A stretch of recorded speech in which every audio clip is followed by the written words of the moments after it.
Hello and welcome to this podcast from Blackwell Online. My name is George Miller and my guest today is Graeme Gibson, whose Bedside Book of Birds has been a huge success since it first appeared in 2005. This autumn he complements that book with a new Bedside Book of Beasts.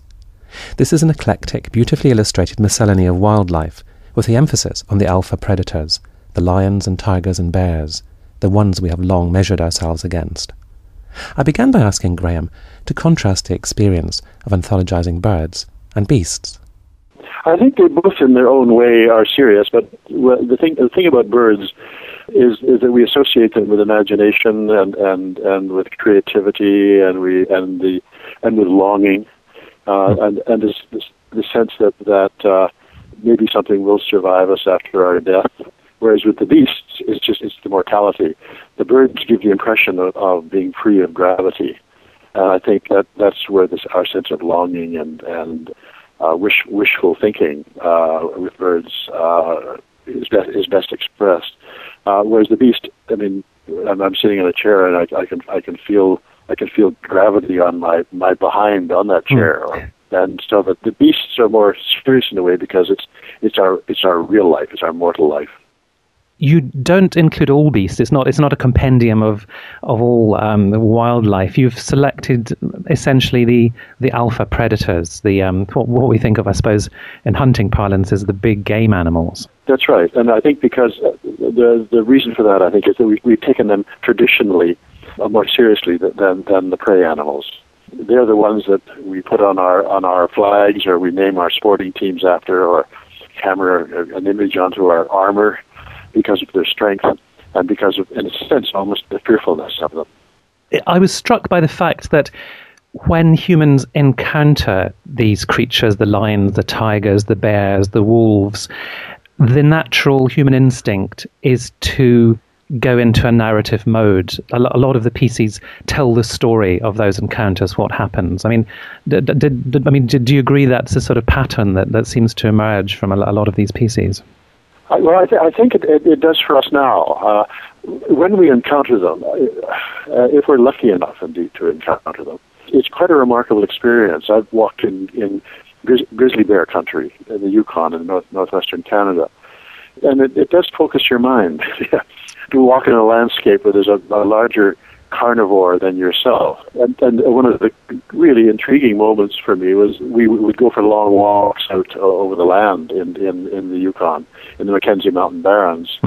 And you'd come back along the path and discover that there are grizzly bear tracks on top of your outgoing footprints. There's a very atavistic and a very ancient sense when that happens, and a sense of awe, I think, on some level. Yeah, you describe hearing wolf howls as a boy, and you say the sound touched something ancient in me. And I think throughout the book there's that sense of reaching back to something atavistic and ancient in these encounters. I think there is, and the other thing I think is that as E.O. Wilson says somewhere, and says it better than I'm going to say it, is that the natural world is embedded in our genes and we can't get rid of it. So in the reaching back, I think one can, in a faint and imperfect way, reach back within oneself and sense the existence of all those creatures. I mean, one of the reasons I think that people have phobias about snakes, and some have about cats, and cats are also a very important animal, is that they were the only creatures that could take our early forebears out of the trees at night. So they were a source of real danger. And that sort of gets into us, and so some people have phobias about snakes. I mean, poor old snakes have a very hard time with us. And something which emerges from many of the pieces is the sense of mankind being bound up as part of the natural world. You quote Ecclesiastes early in the book, and going all the way through, you also quote Darwin talking about us all being netted together. And that sense of humanity being part of the fabric, I suppose if there's a trajectory in the book, it's the sense of that being lost gradually to humanity. Yes, I think so. I believe, and I think I say in the book, that we've become domesticated animals, which, I mean, we're a real anomaly in as much as that we evolved into domesticated animals. And one of the definitions of a domesticated animal is it depends on its farmer. right? And our farmer is our technology, and to a certain extent our civilization, which again, as I pointed out, is full of glorious things at its best. But then you find us in some of the ghastly slums of especially third world cities, but not only that. And that's a different kind of domestication. That's sort of like battering hens. And domesticated animals are not don't relate to nature. If you in southern Ontario here, we have white-tailed deer often grazing in the same field with cattle. They sort of emerge from the forest, and if a blue jay, one of our alarm birds, gives a call, the deer's head goes up immediately. But the cow just keeps marching away. So the domesticated animals are separated from nature in some fundamental way. The Portuguese writer Pessoa seemed to sum it up very nicely. He's got a quote in your book where he says, "What's artificial has become natural, and what's natural is now strange." And that seems to sort of sum up our current state of affairs. I think it is. I mean, because if you look at children, very young children, you take them into nature, they know what to do. They run and they laugh. They run through if there's butterflies or if there are dandelions, you can blow the fuzz off.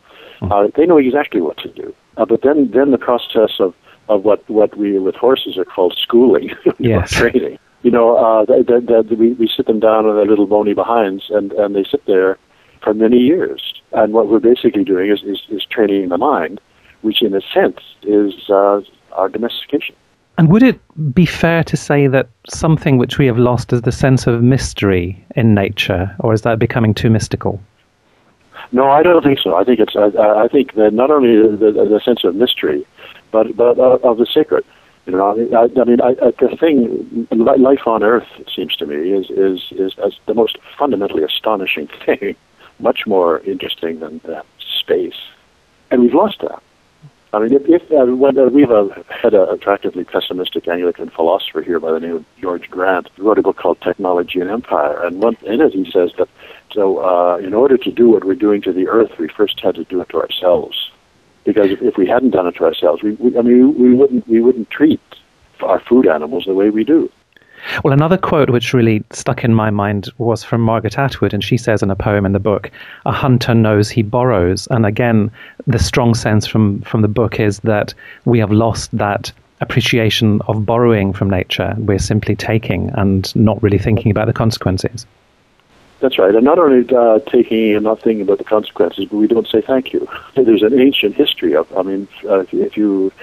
the hunting-gathering societies, which we're lucky enough to know something about. In our case, it's the Inuit in northern Canada and northern United States. When there was again, I think I quote this. There was a shaman interviewed by Knud Rasmussen in the early part of the 20th century, and what he said is, we do not believe, we fear. He said that the hardest thing there is for us is that all the animals that we kill for our clothing, for our shelter, and for our food, they all have souls that survive the body. And we're afraid of those souls. And they must be appeased, they must be thanked. And that it is certainly true that all that we know about Native American people before the Europeans arrived, and for a long time after that, there was extraordinary rituals to thank the bear that they killed in order to eat. Very important ceremonies, and we all as humans did that at some stage. But then when we got our anthropomorphic gods, we thanked the gods for the food rather than the animal. And now, very few of us thank anything.